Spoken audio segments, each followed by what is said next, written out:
Assalamualaikum warahmatullahi wabarakatuh. Salam sejahtera untuk kita semua. Syukur alhamdulillah kita ucapkan kehadiran Allah Subhanahu wa taala di mana pada siang hari ini, pada pagi hari menjelang siang hari ini kita dapat berkumpul di ruangan ini untuk melaksanakan pemaparan aksi nyata modul 14 diseminasi budaya positif oleh Ardina Dewi Sari SPD SDN 1529771 CGP angkatan 10 Tapanuli Tengah. Dengan ini mari kita dengarkan pemaparan teman kita, dan pemaparan ini dimulai.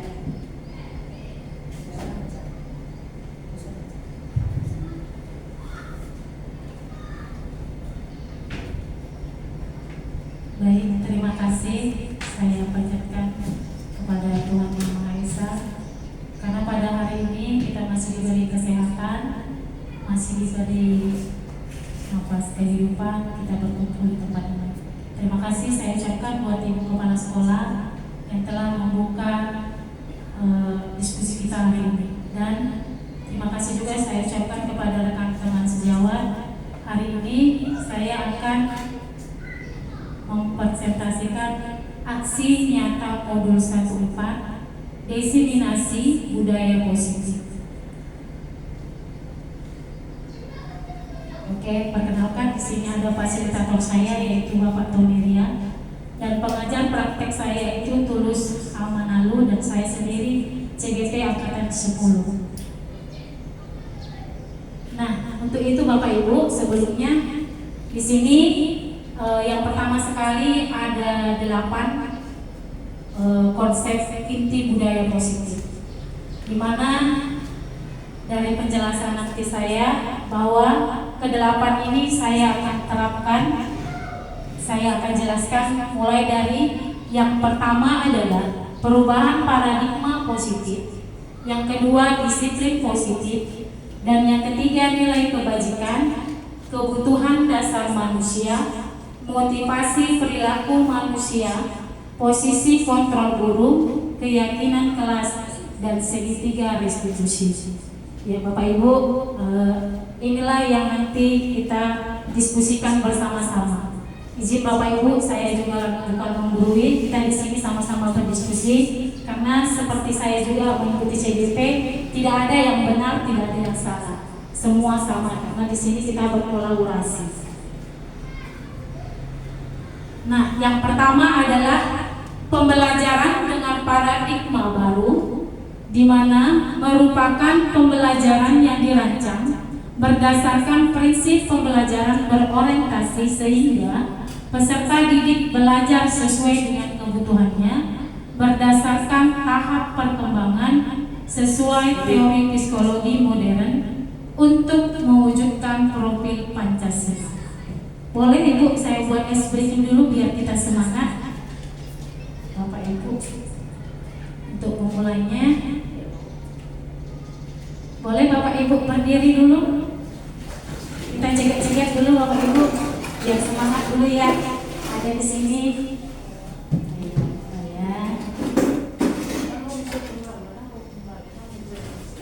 Ya. Kita cek-cek ada semangatnya ya Bapak Ibu. Ya.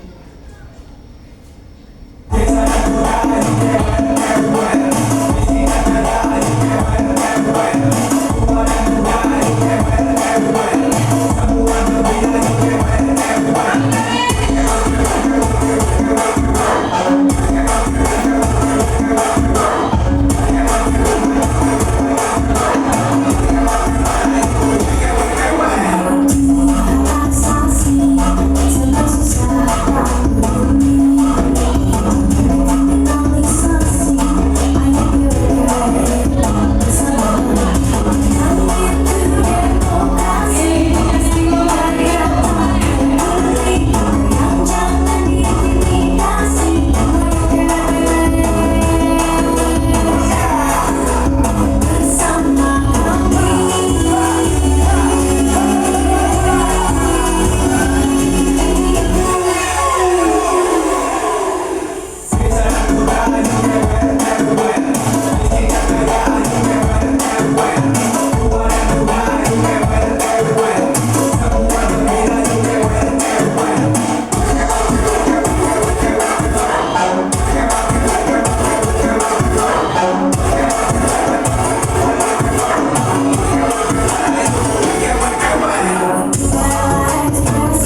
seperti itu, jangan ngantuk buat cewek. Oke ya Bu. Nah ini adalah pembelajaran dengan paradigma tadi dengan teori psikologi modern menunjukkan profil pelajar Pancasila. Nah profil pelajar Pancasila itu ada beriman, bertakwa kepada Tuhan Yang Maha Esa, berakhlak mulia, berkebinekaan global, mandiri, bergotong royong, bernalar kritis dan kreatif. Iya, ini adalah profil pelajar Pancasila ya Bapak Ibu. Nah, di sini ada miskonsepsi tentang teori kontrol. Ada di sini ilusi, ya, sebuah ilusi di mana kita sebagai guru mengontrol murid. Kemudian ada ilusi bahwa kritik dan membuat merasa bersalah mampu menguatkan karakter. Ilusi bahwa semua penguatan itu positif dan bermanfaat. Ilusi bahwa orang dewasa berhak memaksa. Nah, ada di sini merubah paradigma stimulus respon pendekatan teori kontrol itu Bapak Ibu. Ada di mana stimulus respon tentang dunia dan ada teori kontrol tentang dunia. Ini ada perbedaannya di mana kalau di tentang stimulus respon itu realitas kebutuhan kita sama. Kalau dia di dunia itu realitas kebutuhan kita itu berbeda. Kemudian ada semua orang melihat hal yang sama, setiap orang memiliki gambaran berbeda. Kita mencoba mengubah orang agar berpandangan sama dengan kita berusaha memahami pandangan orang lain tentang dunia. Kemudian ada perilaku buruk dilihat sebagai suatu kesalahan. Semua perilaku memiliki tujuan. Kemudian kita lanjutkan. Nah, disiplin positif. Yang kedua, disiplin positif. Disiplin, Bapak Ibu, disiplin itu berasal dari kata disiplina. Kalau dari penulisannya ya, disiplina, di mana yang artinya itu belajar. Ya, disiplin mengacu pada disiplin dari yang memiliki tanggung jawab terhadap apa yang dilakukan berdasarkan nilai-nilai yang diyakini. Kemudian disiplin positif merupakan salah satu cara penerapan disiplin yang bertujuan untuk menumbuhkan kesadaran, memberdayakan peserta didik tanpa imbalan atau reward, ancaman atau hukuman. Di mana sebagai kita peserta didik itu tujuan kita adalah menciptakan peserta didik yang memiliki disiplin sehingga mereka berperilaku mengacu nilai-nilai kebajikan universal dan memiliki motivasi intrinsik dalam perubahan perilaku ke arah yang lebih baik. Jadi Bapak Ibu, kita kan sebagai pendidik ingin murid itu memiliki disiplin dari dirinya sendiri.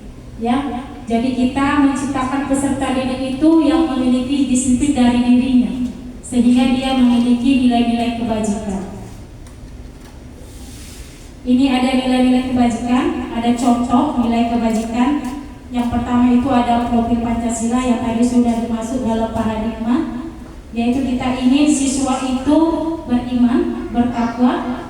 Kalau dari primary program itu ada toleransi, rasa hormat, integritas. Sedangkan 9 pilar karakter itu ada dapat dipercaya, lurus hati, pendengar yang aktif, tidak merendahkan orang lain, dan memberikan yang terbaik dari diri. Nah, kebutuhan dasar manusia. Bapak Ibu pasti tahu apa kebutuhan kita. Boleh Bapak Ibu sebutkan kebutuhan manusia apa? Ada yang tahu Ibu? Kebutuhan manusia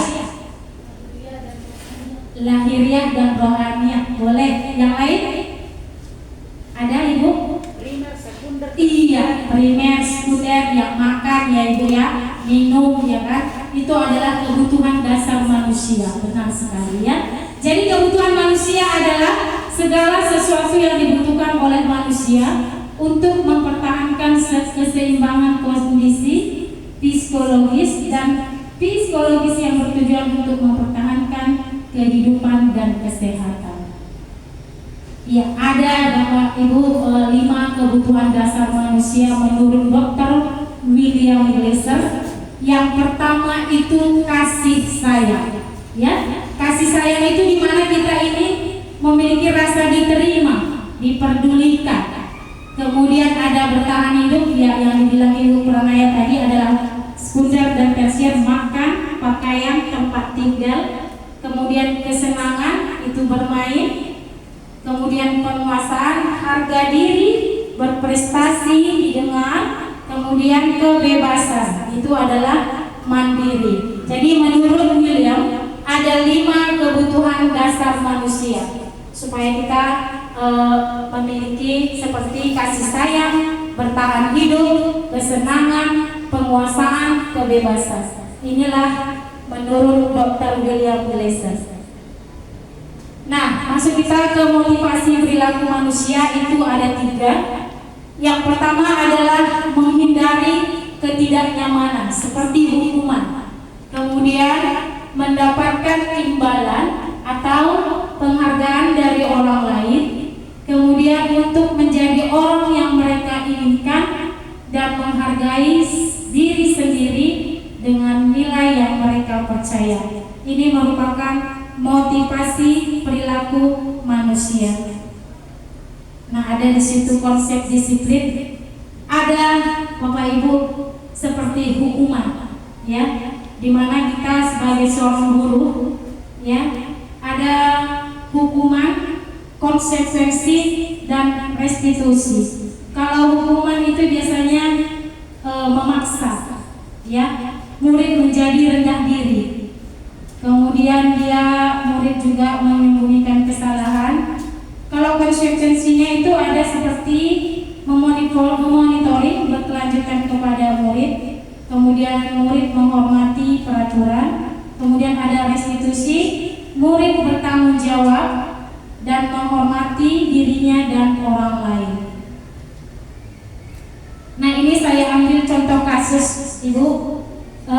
Di situ saya ambil satu kasus di mana ada siswa kelas 4 yang bernama Andi tidak mengerjakan PR. Kalau kita sebagai guru, hukumannya yang pertama itu guru menghukum siswa seperti hormat bendera 10 menit, kemudian guru marah, kemudian ada konsekuensinya. Guru memberikan konsekuensi seperti mengerjakan PR, kemudian guru tegas dan siswa menghormati, sedangkan restitusinya adalah guru menyamakan keyakinan kelas dan membantu siswa menyelesaikan masalahnya, guru terbuka dan siswa menghormati. Ya Bapak Ibu, mungkin masalah kasus ini sering kita alami ya Bapak Ibu, seperti siswa tidak mengerjakan PR, kita memberi hukuman, ya. Ini saya ambil contohnya, hukumannya yaitu hormat bendera, ya. Tapi sebenarnya harus ada konsekuensinya dulu. Kita sebagai guru, apa yang kita terapkan kepada peserta didik? Karena kalau hukuman anak itu menjadi rendah diri, seperti tadi kondisi disiplin, kemudian konsekuensinya kita bagaimana terhadap siswa. Nah, restitusinya kita sebagai orang guru menanyakan apa, ya, menanyakan masalahnya kepada siswa tersebut. Kenapa tidak mengerjakan PR? Jadi guru dan siswa itu saling menghormati, bisa bertukar pendapat seperti itu. Nah, ini ada 5 posisi kontrol. Yang pertama adalah penghukum, yang kedua pembuat merasa bersalah, yang ketiga teman, yang keempat pemantau, dan yang kelima adalah manajer. Jadi Bapak Ibu, di sini ada 5 posisi kontrol. Kita sebagai guru itu ada 5 yang harus kita terapkan kepada peserta didik. Jadi yang pertama itu, kalau penghukum, kita lihat tadi, kalau kita menghukum siswa, ada kasus seperti tidak mengerjakan PR, kita hukum, anak itu jadi down, ya Bapak Ibu. Jadi makanya ada konsekuensinya, ada restitusinya. Nah, kalau pembuat merasa bersalah, kita seperti kenapa tidak mengerjakan PR. Nah, kalau pemantau, kita lihat situasi situasi di kelas itu, kita sebagai pemantau kepada siswa. Kalau teman kita itu bisa jadi teman, ya, kita jadi teman terhadap siswa. Kemudian manajer, yaitu kita memang seorang guru haruslah jadi manajer buat siswa kita. Nah, contoh 5 penerapan posisi kontrol itu tadi saya ambil kasus siswa tidak memakai atribut upacara bendera. Nah, jadi Bapak Ibu, kalau hormat bendera itu selama 1 jam itu namanya penghukum. Nah, jadi kalau berapa kali Bapak Ibu memberitahu, selalu kamu mengecewakan Bapak Ibu, itu adalah membuat merasa bersalah. Ini adalah contoh dari kasus tidak memakai atribut upacara. Kemudian kalau teman, kita posisi sebagai teman, ayo dong ikuti aturan sekolah. Tolong bantu Bapak Ibu ya, sekali ini aja. Ya sudah, tidak apa-apa, lain kali jangan sampai berbuat seperti ini lagi. Kalau kita sebagai pemantau, yaitu kamu sudah melanggar peraturan sekolah. Kamu tahu kan konsekuensinya apa? Setelah selesai upacara, kamu beli atributmu ke koperasi dan jangan diulang lagi ya. Nah, inilah dia 5 penerapan posisi kontrol kita sebagai seorang guru dalam kasus siswa tidak memakai atribut upacara. Ya, jadi Bapak Ibu ada 5 tadi. Kita juga harus sebagai teman, pemantau. Yang terakhir adalah manajer. Ya, apakah kamu tahu kesalahanmu, nak? Kira-kira bagaimana kamu memperbaiki kesalahanmu? Inilah kita sebenarnya sebagai seorang guru, sebagai manajer terhadap siswa. Ya Bapak Ibu. Kemudian keyakinan kelas. Mengapa keyakinan kelas? Mengapa bukan peraturan kelas? Iya, kalau pembuatan keyakinan kelas itu bersifat abstrak, berupa pernyataan universal, dibuat dalam pernyataan positif, sedikit saja agar mudah diingat, sesuai dengan kondisi kelas dan sekolah. Semua warga sekolah, warga kelas dilibatkan. Ini kalau keyakinan kelas, biasanya di kelas bisa dilibatkan antara siswa dan guru, dan juga ikut warga sekolah. Nah, inilah tadi salah satu contoh.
keyakinan kelas yang kami buat di kelas 1B, di mana di situ nanti siswanya kalau membuat keyakinan kelas Bapak Ibu itu jangan ada kata-kata jangan, tidak boleh, ya, jangan, tidak boleh. Nah, yang diambil itu ada kalimat positifnya. Contoh, kalau tadi misalnya jangan berantem, kita ambil di situ menghormati, menyayangi.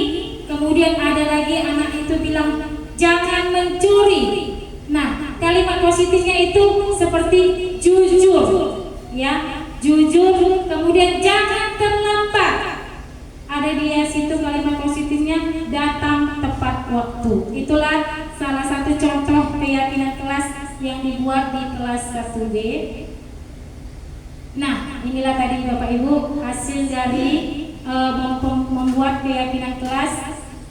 Yang pertama tadi menjaga kebersihan, saling menghormati, selalu jujur, patuhi aturan, menjaga keamanan. Ya, ada di sini masuk dia ke segitiga restitusi. Segitiga restitusi itu adalah suatu proses dialog yang dijalankan oleh guru agar dapat menghasilkan murid yang mandiri dan bertanggung jawab. Nah, ada di sini kita sebagai guru itu adalah menstabilkan identitas, ya, di mana suatu proses dialog yang dijalankan oleh guru agar dapat menghasilkan murid yang mandiri dan bertanggung jawab. Nah, kita harus menstabilkan identitasnya, seperti berbuat salah itu wajar, tidak ada manusia yang sempurna. Bapak Ibu juga pernah melakukan. Bapak Ibu tidak mau mencari siapa yang salah, tapi Bapak Ibu ingin mencari solusi dari permasalahan. Jadi kalau kita menstabilkan identitas dalam kasus itu, ada dia di sini kalimat yang harus kita ungkapkan. Jangan kalau kita menstabilkan identitas, kau salah, tidak seperti itu. Kau yang bandel, kau ini. Tapi kita berbuat salah itu wajar, tidak ada manusia yang sempurna. Kemudian masuk kita menanyakan keyakinan kelas. Nah, di sini ada berdasarkan prinsip teori kontrol bahwa pada dasarnya kita termotivasi secara intrinsik, yaitu apa keyakinan kelas kita, nilai-nilai apa yang telah disepakati, seperti apa gambaran sekolah, sebuah kelas yang ideal menurut kamu ingin menjadi orang seperti apa. Kemudian,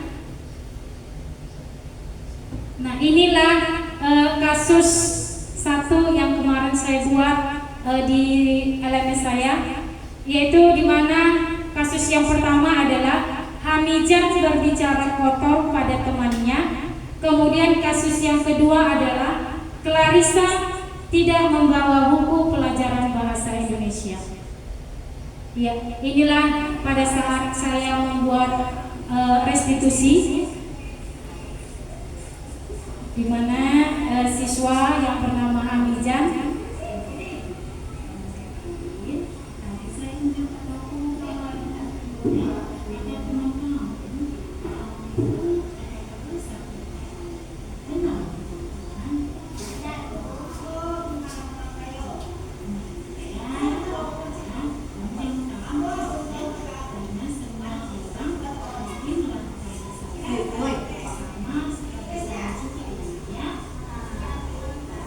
kenapa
Iya, di situ karena kita sebagai seorang guru, kalau ada siswa yang seperti ini, kita selalu memberi hukuman ya Bapak Ibu.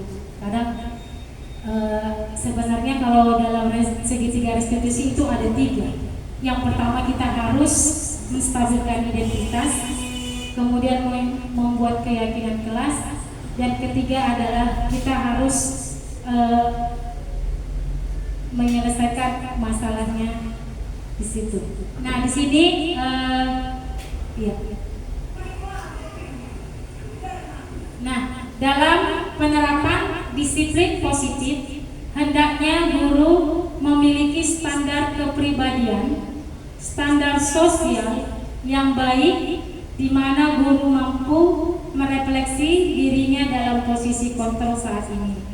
Bagaimana perjalanan dirinya itu kita sebagai manajer yang menuntun murid menjadi insan yang mandiri, merdeka, dan bertanggung jawab.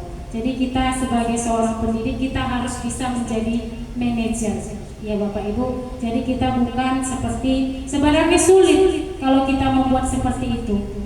Ibaratnya kita harus lembut, ya. Jangan siswa itu dihukum. Sebenarnya kan kalau kita tidak hukum siswa itu pasti akan mengulang kesalahan lagi. Tapi kalau mengikuti dari segitiga restitusi itu tidak bisa. Jadi kita harus sebagai guru yang menstabilkan identitas, membuat keyakinan kelas, dan kita harus sebagai manajer bagi murid-murid kita. Jadi inilah mengenai budaya positif. Kita harus menerapkan yang positif terhadap siswa-siswa kita, khususnya di SD Negeri 152977. Jadi kita harus bisa menerapkan ke hal yang positif. Jadi kita sebagai guru itu berbicara yang seperti tadi segitiga restitusi tadi. Jadi kalau ada masalah siswa yang misalnya tidak membawa buku pelajaran, jadi jangan kita bilang kenapa nggak kau bawa bukumu. Jadi kita harus tanya, kita panggil siswa itu, ya, ataupun siswa yang datang terlambat, ya. Jadi jangan kita langsung hukum. Sebenarnya kalau dari pribadi mungkin Bapak Ibu tidak mampu menerapkan seperti itu. Tapi kalau setelah mengikuti dari CGP ini, memang sebagai seorang guru kita harus seperti itu. Jadi jangan menghukum siswa, tapi kita tahu kalau dihukum pasti anak itu akan nanti gini Bu. Kalau misalnya kita hukum, kan kalau kita lihat ada misalnya guru yang contoh kan, melihat tasnya aja takut. Pernah kan kita seperti itu kan? Ih, udah datang tasnya di situ. Jadi rasa takut anak itu ada. Jadi kalau dalam segitiga restitusi itu kita tidak bisa seperti itu Bapak Ibu. Jadi inilah kita sebagai guru harus bisa menuntun seperti pemikiran Ki Hajar Dewantara, menuntun siswa menjadi ke arah yang lebih baik sehingga siswa bisa untuk 5 tahun ataupun 10 tahun lagi pasti akan menghasilkan siswa-siswa yang berkualitas. Jadi seperti pengalaman semalam dari Lokakarya, ada katanya siswa ini dulu kalau salah selalu dihukum. Tapi setelah melakukan segitiga restitusi, dia nggak diingat di situ katanya. Jumpa dengan gurunya, terima kasih Bapak, karena setelah bimbingan Bapak saya bisa menjadi hal yang lebih baik. Jadi kalau penghukum itu rendah diri anak itu ada, anak itu merasa seperti down, merasa takut. Jadi kita seperti teman, ya teman. Kemudian kita seperti manajer bagi siswa. Jadi inilah mengenai budaya positif untuk kita terapkan bersama-sama Bapak Ibu. Jadi demikianlah hasil dari pemaparan saya. Saya ucapkan terima kasih banyak. Semoga apa yang saya ucapkan, maaf kalau ada yang kurang. Saya juga selama ini belajar. Mungkin kita bisa bekerja sama, berkolaborasi untuk lebih ke depannya lagi. Terima kasih buat Bapak Ibu. Sekian dan terima kasih. Ada di sini saya. Ya. Kita juga ada semangatnya ya Bapak Ibu. Iya.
Ayo si Bilky tempel sini boleh.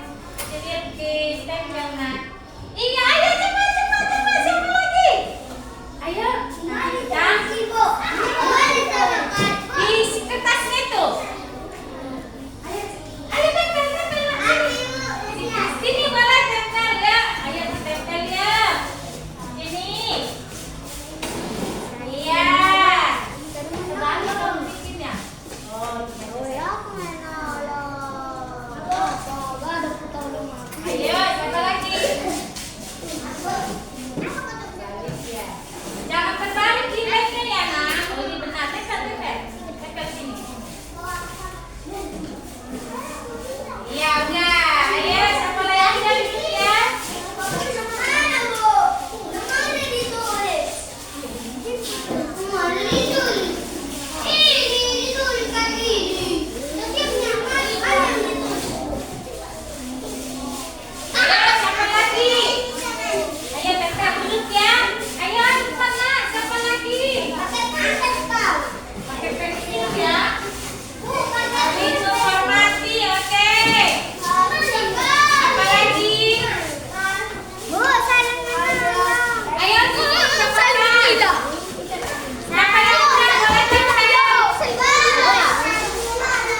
terima kasih anak ibu semua. Selamat pagi. Kamu kenapa nak? Sedang mencari apa tadi saya lihat? Kok gelisah? Saya mencari buku bahasa Indonesia, Bu. Saya lupa memasukkannya ke dalam tas. Oh begitu. Udah kamu cari tadi di dalam tasmu? Memang tidak ada. Sudah, Bu, tidak ada, Bu. Tertinggal ya? Iya, Bu. Oh, tidak apa-apa. Kristiana manusia memang pasti punya melakukan kesalahan. Sama seperti saya. Nah coba ibu tanya, kenapa alasannya kamu tidak membawa buku pelajaran ke sekolah tadi? Saya menonton TV larut malam, Bu, dan baru selesai di pagi hari. Coba ibu tanya lagi. Baik ya, sekarang coba ibu tanya, apa keyakinan kelas yang pernah kita buat di dalam kelas? Masih ingat kamu? Masih, Bu, yaitu kemandirian dan tanggung jawab. Iya, bagus. Sekarang untuk memperbaiki kesalahanmu, apa yang kamu lakukan untuk berikutnya supaya jangan lagi masalah ini terjadi? Saya akan menyusun masker di malam hari sebelum tidur dan mengurangi nonton TV. Iya, bagus. Nah, jadi untuk berkenan itu, maka PR yang kamu tidak kerjakan boleh dikerjakan lagi di buku yang berbeda ya. Nah, sekarang kamu mengerjakannya pada saat jam istirahat ya, Kristiana. Sama-sama. Semoga kamu bisa mengerjakan PR-nya ya. Kamu harus belajar mandiri dan harus tanggung jawab.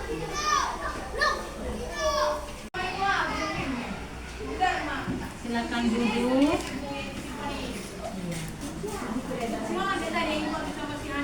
Tadi kamu saya panggil. Tadi saya mendapat laporan. Ya, kata teman kamu itu berkata kasar dengan temannya. Benar itu, Hujan? Benar, Bu. Coba tenang dulu ya. Nah, kamu jangan takut ya, karena semua orang pasti melakukan kesalahan. Sama seperti saya juga ya, Nak, ya. Iya, Bu. Kenapa kamu melakukan kesalahan? Karena saya marah, Bu, karena dia yang mengejek saya. Oh, begitu ya. Memang wajar kamu marah ya.